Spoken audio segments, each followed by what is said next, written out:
Alright, so in this vlog, we're gonna watch me set up, like a little my booth and how my table setup looks after the tent and the tables are all set up.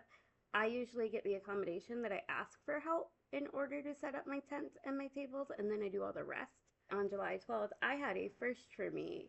I did not go to the bathroom for pretty much the whole 6, 7 hours I was there. I got there at 7 o'clock in the morning and the market ends at 2 p.m.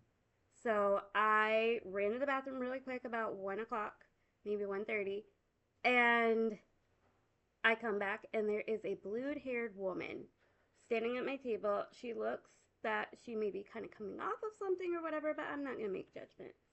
Um, but she was looking very intensely at my stickers. And I was like, okay. And, I ran up to the table real quick and I said hi and I told her the price. I talked about the stickers like I do all the time at my table. And she, after about 5 minutes of like gathering like a handful, she was sort of frantically shoving them in her wallet, which is also her phone case, like one of those phone case wallets. And she ended up stealing about 6 stickers from me.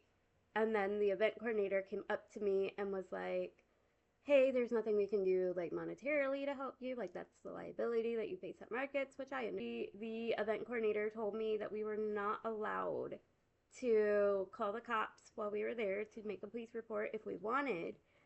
We could do it on our own time after the market, but we had to wait till we were off the property. Ended up kind of not doing much with it and just being like, I'm going to take the L on these stickers. But that's my story time of this market. Enjoy the rest of the vlog with me setting up the table for the market.